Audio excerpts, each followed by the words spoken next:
So we've looked at how early radio stations were getting started, and as the technology became more popular, more stations were um, cropping up around the country in different places. But the biggest problem for these stations was what were they going to put on their air? They had to they needed sustained programming so that advertisers could come and put their commercials on and sell their products or their services.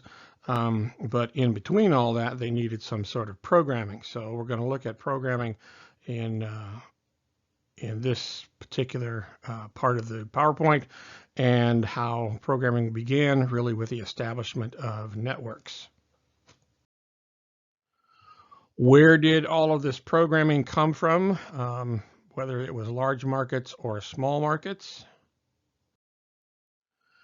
In larger markets like New York City or Chicago or Washington or Philadelphia or Los Angeles, there were more resources available to radio stations to tap from. Bigger cities were the center of stage plays, theaters, musicals. These plays, so they were already available for the stage theater. Very often these plays could be adapted for radio, and radio could then have radio dramas or comedies that are primarily written for the stage, but then can be rewritten for the radio format of actors and actresses in a radio studio. This, of course, means that the participants are available as well. Like I say, actors, writers, producers, directors, all kinds of performers, bands, orchestras, singers, people who are in the performing arts that could be a part of programming on radio. Bigger cities were also the centers for intellectuals and spiritual leaders. Universities, colleges, seminaries, cathedrals, large church congregations, archbishops, cardinals were in bigger cities. So these were people who could come on the radio, talk about intellectual discussions or spiritual or intellectual issues of the day, political issues, economic issues, and these could be discussions that people could listen to on the radio. Because there were more people, more buildings, more properties around larger cities, that meant that the facilities were there.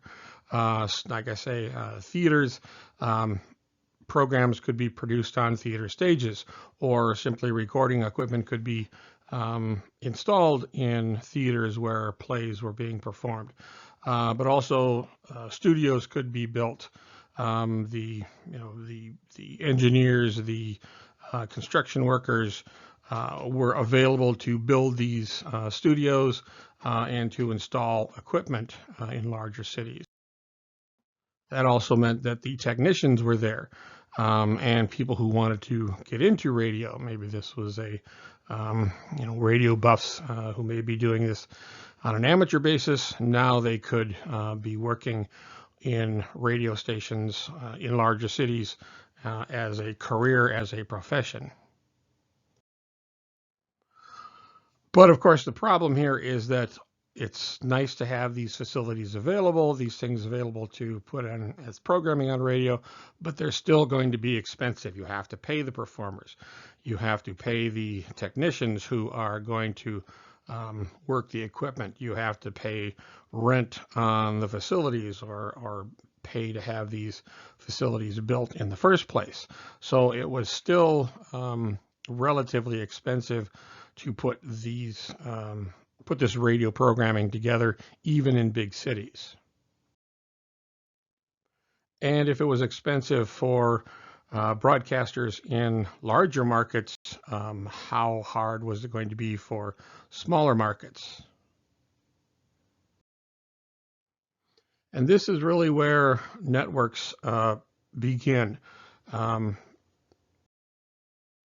Networks can be defined as groups of interconnected stations that share programming. Smaller stations can't afford to really create their own programming, or if they do create it, they can only create small portions of their programming. So their programming has to come from somewhere, but they find that if they can pool their resources, they can, the expense of putting programming on is going to be reduced. And then if you include in your group, in your network, a larger market station, that large market station can be kind of the hub, the center of the network. So really larger stations, larger market stations kind of become the source of network programming.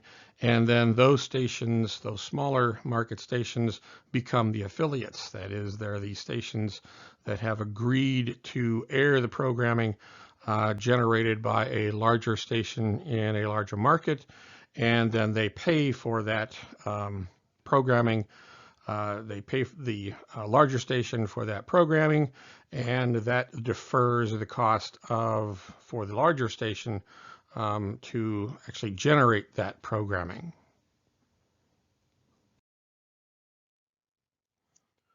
So the effects here are that as networks are formed and affiliates become a part of the network, the first effect is, of course, that programming becomes less expensive because the affiliates are paying the larger station, the larger market station for the programming. The cost for the larger market station is minimized. But then local stations are able to air this programming, and so the cost of putting programming on their air is reduced as well. That's the first effect. The second effect is really something that we've kind of looked at before with respect to magazines. Magazines, one of the things holding magazines back in their early times of production was that there really wasn't a national identity in the 13 colonies. Each colony had its own little understanding of its own little world, and so people in Savannah, Georgia didn't really know much about people in Boston. But now with radio, a true mass medium, there begins to be a creation of a national identity. The idea of the concept of simultaneity. That is, people in New York, people in Chicago, people in Los Angeles are listening to the same program at the same time. Consequently, as these people meet, maybe they talk about the radio program that they listened to last night. Somebody from Los Angeles meets somebody from New York at a conference in Washington, D.C., and they talk about the radio program that was on the night before or 2 nights before. So there is a creation here of a national identity of us as a country, as a united country, through this concept of simultaneity. So what are some of the earliest networks? So one of the first is AT&T's network that they generate in 1923. It's called the Broadcasting Corporation of America, and what AT&T did was they used the telephone lines that they have already established to send their signals from New York to different cities around the country. They already have telephone lines established, but these cable lines can also take other signals from one place to another. So the AT&T network includes New York, Boston, and Washington, D.C.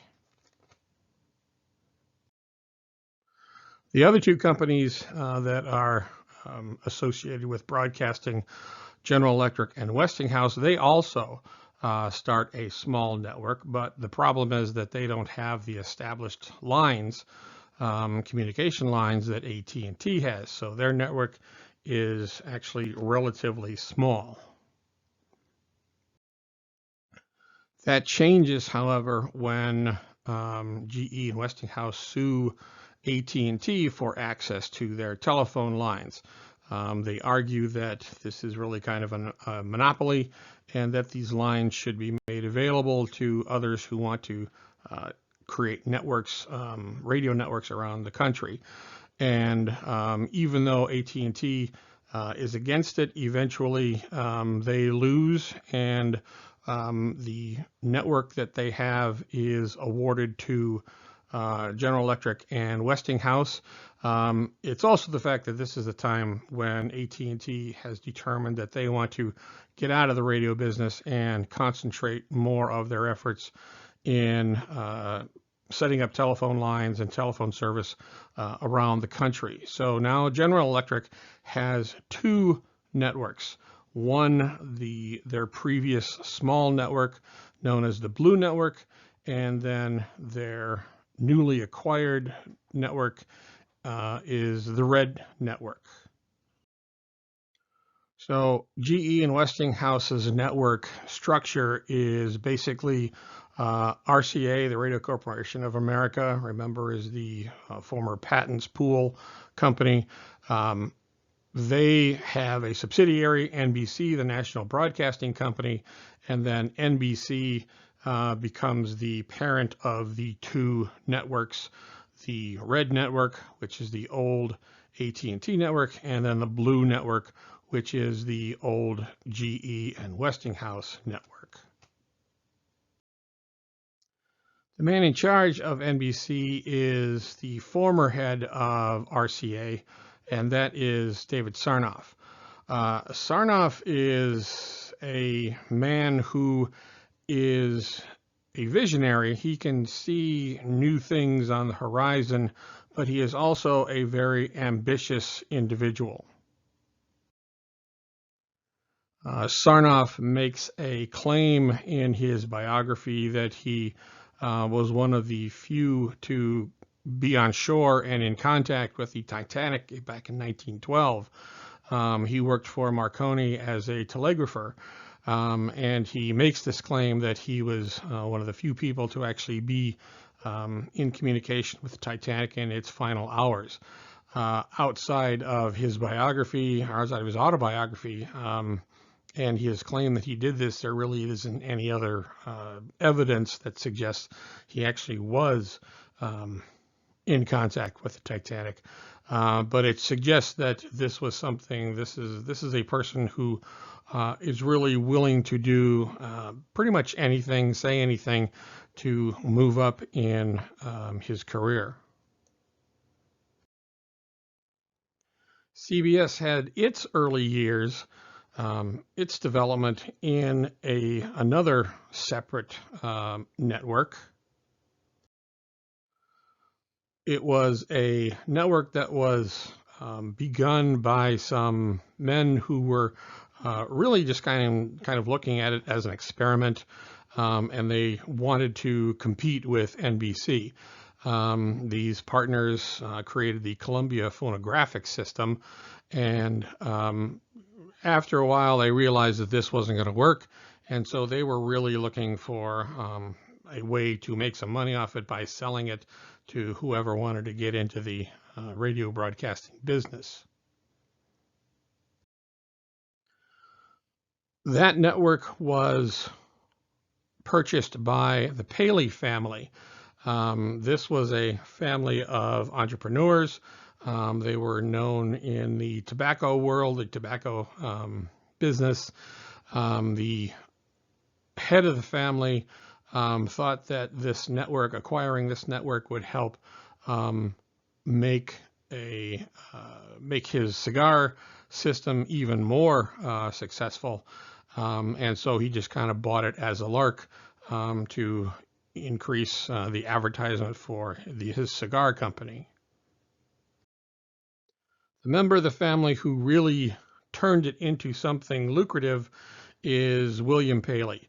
William Paley was the eldest son of the family, and his ideas were that we're going to find a way to make money off of this.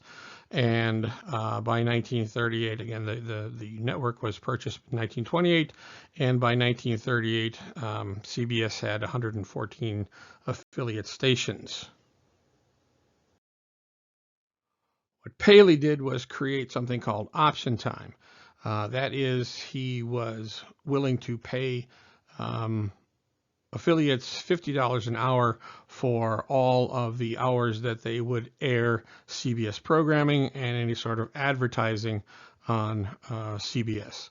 Then, if you were a CBS affiliate, this meant a sustained stream of revenue for you.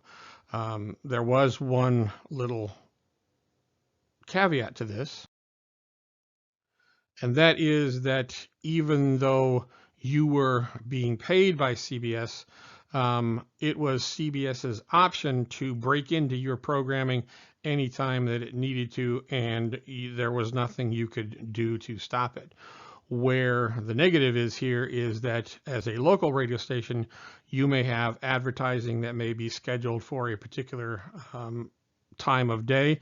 You may have local merchants who want to sell their wares on your radio station at a particular time of day, but if CBS comes along and says, no, we need this this particular hour or this particular time of day, you as a local radio station, you lost that local revenue.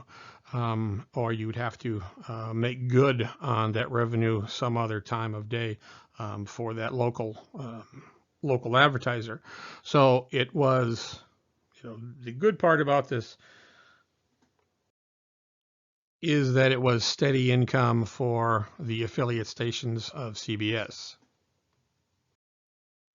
But the bad part about it is that those stations could potentially lose local advertising money should CBS come in and want to use particular hours of the day where you had local advertising scheduled. Another network that began in the early days of radio is the mutual broadcasting system. It started really as a partnership between 4 stations in various parts of the country: WGN in Chicago, WOR in Newark, New Jersey, WXYZ in Detroit, and WLW in Cincinnati. These stations were big, they were powerful stations, they reached a lot of people, and so they were looking for a method to share programming and to reduce the cost of generating programming. A lot of programs in the early days in the 1930s and 40s that were popular were on the mutual broadcasting system. However, eventually, as television becomes more prominent, the mutual broadcasting system had difficulties, and eventually, primarily their programming had to do with sports programming. And officially, mutual broadcasting went out of business in 1999. ABC, on the other hand, really had its beginnings kind of as a fluke. A lawsuit against NBC and its possession of 2 networks challenged that possession, saying that it was basically a monopoly, that NBC shouldn't be able to control 2 different networks out of really the 4 or 5 that are out there. And consequently, the FCC, the Federal Communications Commission, ruled that NBC had to sell one of their networks. And so they decided to sell the Blue Network, which was the smaller network that GE and Westinghouse started. They sold it to a group of businessmen in 1943, and this was the beginning of the ABC network. So now RCA and NBC, instead of having two networks, now only have the one, the red network, which becomes NBC radio network, and the blue network is sold to a group of businessmen, which becomes the ABC network. So what kind of programming actually was out there? Like we have seen with other media, film, magazines, radio is going to have its golden age in the 1930s and 40s. And we're going to look at news and advertising and entertainment. They're really kind of the three types of programming that winds up on in broadcasting. First, news. By the 1930s, news was becoming an important element in American society. Radio news was becoming more and more important than print journalism. And they started to challenge newspapers in the 30s and 40s for the attention of the American public. And a lot of this was primarily because of the conditions in the world. During the 30s and 40s, there were tensions in Europe. There were tensions in the Pacific with Japan trying to expand its empire. And radio news was going to be the one that brought that information to the American public. In the 1920s, we already saw that KDKA is the first to bring election results from the 1920 presidential election to a listening public. And then in 1932, as President Roosevelt, or as Franklin Roosevelt is being inaugurated as president, radio brings that inauguration and the inauguration address to the American public. I, Franklin Delano Roosevelt, do solemnly swear that I will faithfully execute the office of President of the United States and will, to the best of my ability, preserve, protect, and defend the Constitution of the United States. So help me God. And this was really an important address because America and really the world was in the Great Depression. Roosevelt had been elected in 1932 after Hoover had been ill-equipped to deal with the Depression. And this inaugural address to the country really was the first address that Roosevelt would use to help raise American spirits and establish a confidence that we can get out of this economic problem and become a strong power again. Roosevelt was going to use radio a lot during his presidency with his fireside chats. Once a week, he would talk to the American public, particularly during the Depression, and once World War II has started, to help the American people get confidence in their own abilities and their own participation in world events. In 1940, or actually building up through the 30s into the 1940s, war seemed inevitable, not only in Europe, but in the Pacific again. Germany had become a power after its defeat in World War I and going through a big depression. Eventually, Adolf Hitler becomes Chancellor of Germany and starts making threatening gestures towards other countries in Europe to And what he is trying to do is unite the German peoples around Europe. So war signs were growing in Europe in 1940. One of the broadcasters who was in Europe covering all of these movements is probably the most venerated broadcast journalist in history, Edward R. Murrow. Murrow was based in London, working for CBS News, and he had other correspondents around Europe who would report on the situation in Europe. And as Europe goes closer and closer to war, his correspondents were bringing that news back to the American public. Murrow was himself out there reporting on conditions in Europe.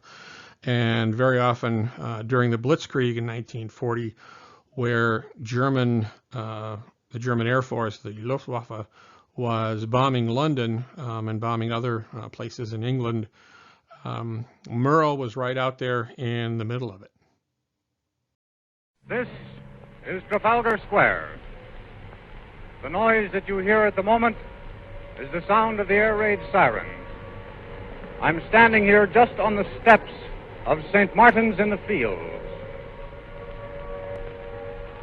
A searchlight just burst into action off in the distance, one single beam sweeping the sky above me now. People are walking along quite quietly. We're just at the entrance of an air raid shelter here, and I must move this cable over just a bit so people can walk in. There's another searchlight just square behind Nelson's statue. Here comes one of those big red buses around the corner. Double-deckers they are, just a few lights on the top deck. In this blackness, it looks very much like a ship that's passing in the night, and you just see the portholes.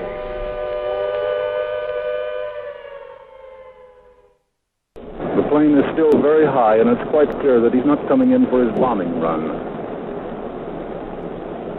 Earlier this evening, we could hear occasionally, again, those were explosions overhead.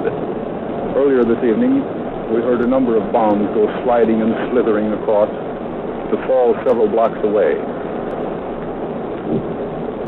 Just overhead now, the burst of the anti-aircraft fire. Still, the nearby guns are not working. And the searchlights now are feeling almost directly overhead.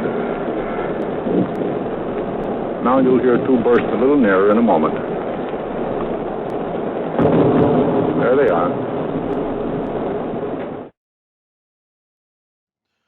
While Murrow and his boys, as they were called, were reporting in Europe and the conditions as they changed, as Europe was going closer to war and actually in the fighting war, it was, as we all know, the Japanese attack on Pearl Harbor that brought the United States into the war on December 7th, 1941.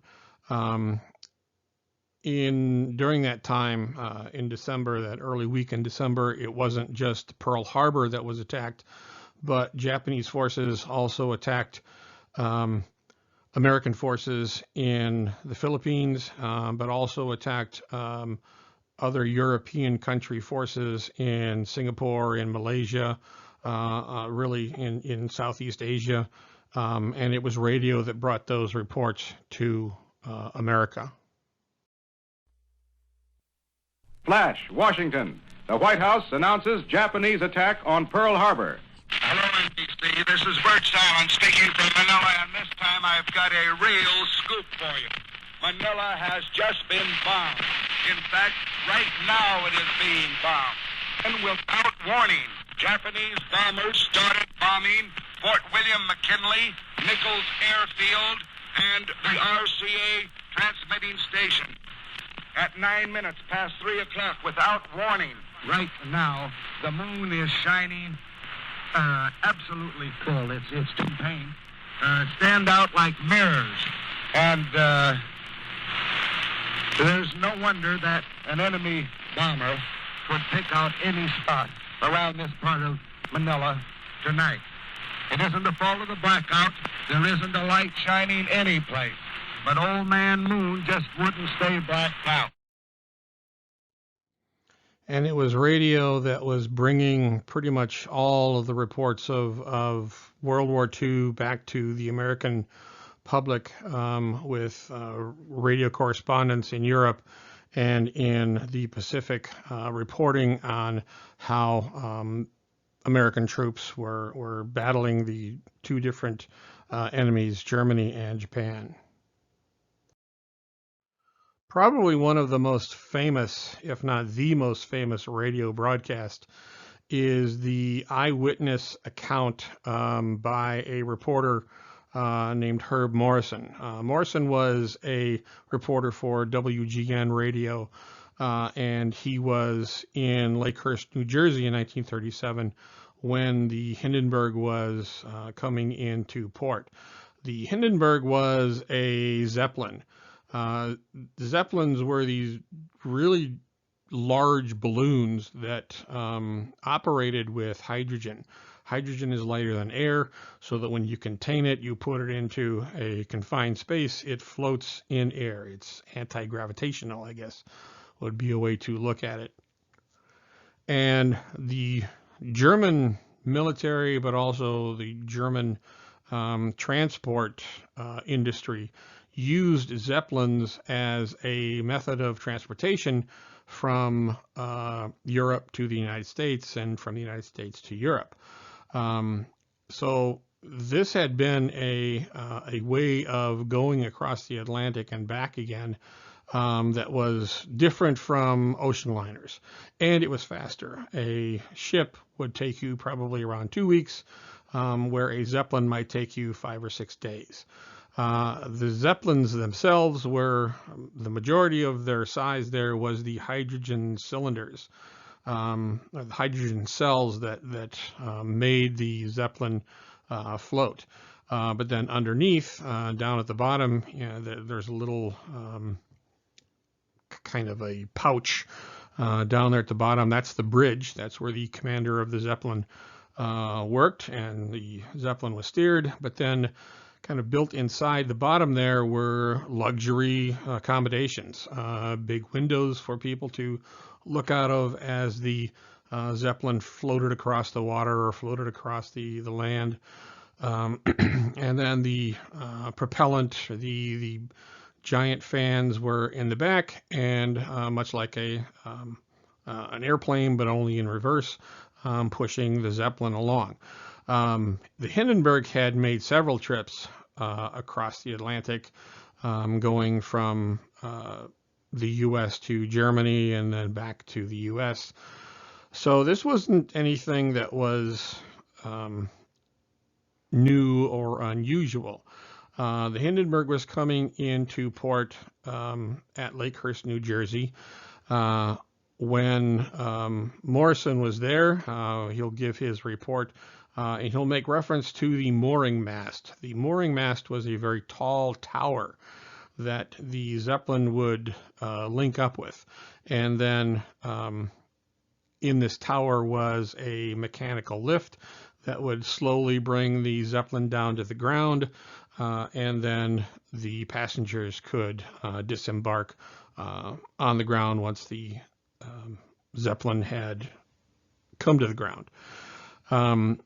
But on this day, Morrison was there. The weather was cloudy. There was stormy. There was electrical storm in the air, and Morrison was really the eyewitness to what became known as the Hindenburg disaster. Well, here it comes, ladies and gentlemen. We're out now outside of the hangar, and what a great sight it is. A thrilling one. It's a marvelous sight. It's coming down out of the sky, pointed directly towards us and toward the mooring mast. The mighty diesel motors just roared, their propellers sighting into the air and throwing it back into a gale-like whirlpool. No wonder this great floating palace can travel through the air at such a speed with these powerful motors behind it. Now, a field that we thought active when we first arrived has turned into a moving mass of cooperative action. The landing crews have rushed to their posts and spots, and orders are being passed along, and last-minute preparations are being completed for the moment we have waited for so long. The ship is riding majestically toward us like some great feather, riding as though it was mighty proud of the place it's playing in the world's aviation. The ship is no doubt bustling with activity, as we can see. Orders are shouted to the crew. The passengers probably lining the windows, looking down at the field ahead of them, getting their glimpse of the mooring mast.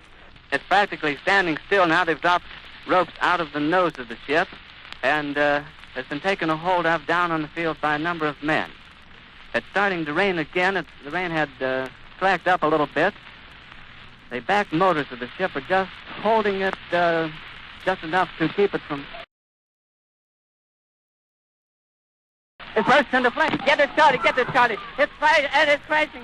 It's crashing terrible. Oh, my. Get out of the way, please. It's bursting into flames, and it's falling on the mooring mast and all the folks between it. This is terrible. This is one of the worst catastrophes in the world. Oh, it's like 400 or 500 feet into the sky. It's a terrific crash, ladies and gentlemen. The smoke and the flames now, and the frame is crashing to the ground, not quite to the mooring mast. All the humanity and all the passengers screaming around here. I can't talk to people whose friends are on there.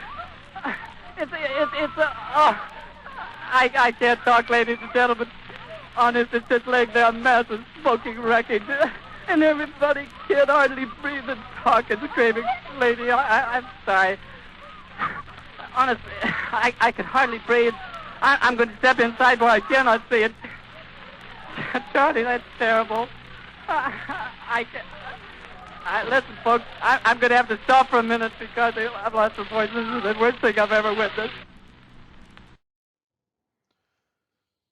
Morrison did compose himself and come back out and continue describing the scene and the event that he just witnessed.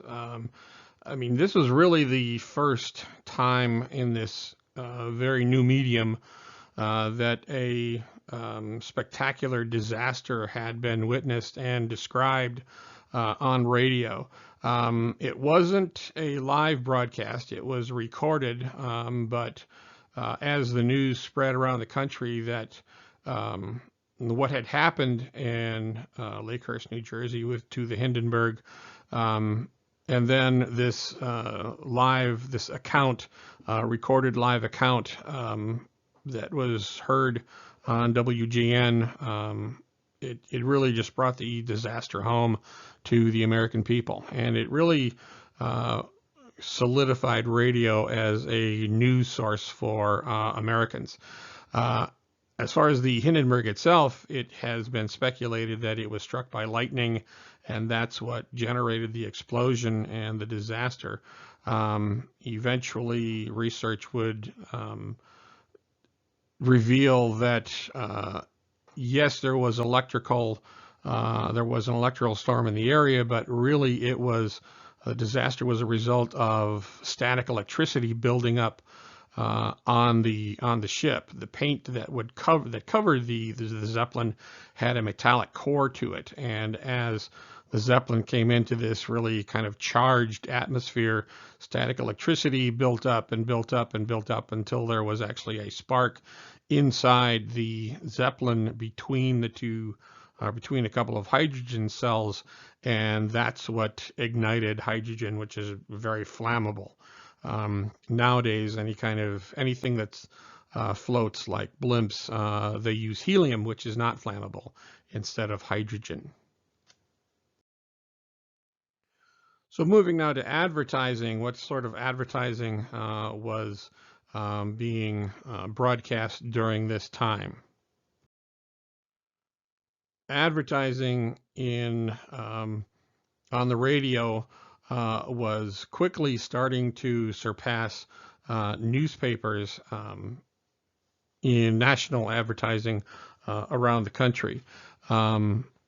This was certainly, advertising on radio was certainly appealing to commercial ventures because, again, the idea of simultaneity, that hundreds, maybe thousands, maybe millions of people are hearing your advertisement at the same time. What else, what would be better for advertisers than this sort of, this method of getting your message out? What did radio commercials look like? Well, or lists sound like? They sounded very much like radio commercials that we have today. How do you do, everybody? How do you do? Gee, it's great to say hello to all of you. I'm Billy Joe. I'm Ernie Hare with the interwoven there. How do you do, smoke rings from smoke rings while a Chesterfield burns. Barbasol, the brushless shaving cream supreme, leaves your face so smooth and clean. Pepsi Cola hits the spot, 12 full ounces, that's a lot. Twice as much for a nickel too. Pepsi Cola is the drink for you. Rinse so white and rinse so bright. L-A-V-A, L-A-V-A. This is Sandy Becker saying, keep cooking with Crisco. It's all vegetable. It's digestible. So you can hear that radio advertising is just radio advertising. It's getting the name of the product out, having some sort of jingle related to that product, and making it appealing to the audience. It was also advertising that spawned some of the programming, some of the dramatic programming that was heard on radio. There is a reason that soap operas are called soap operas. And that's because they were sponsored by soap companies. Daytime drama, as we call it now, was geared towards a female audience. Women during these times were the homemakers. They were home taking care of the home and raising the children. And they were the ones who did all the dishwashing, and they were the ones who did all the clothes washing. So soap companies targeted them as an audience, and they were the ones who were listening to the daytime drama. And so eventually daytime drama on radio and eventually on television as well became known as soap operas. The first credited soap opera appeared on WGN radio in 1931. It was called Clara, Lou, and M. The longest running soap opera or daytime drama is The Guiding Light. It started on radio on NBC in 1937, but then moved to CBS in 1952 and had its last episodes in September of 2009 on television. So the accumulation here is more than 18,000 episodes. Soap operas, again, were geared towards women because women were the ones who were at home listening to them. And what did they sound like? Certainly they were different from what we would anticipate programming for women would be today. The following program will be interrupted for any important war bulletins.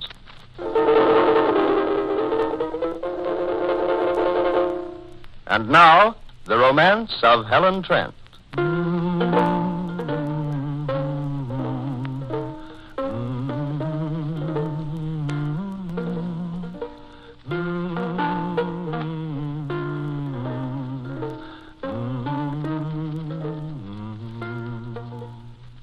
The romance of Helen Trent. The real-life drama of Helen Trent, who, when life mocks her, breaks her hopes, dashes her against the rocks of despair, fights back bravely, successfully, to prove what so many women long to prove in their own lives, that because a woman is 35 or more, romance in life need not be over. Now, who wouldn't want to listen to something like that?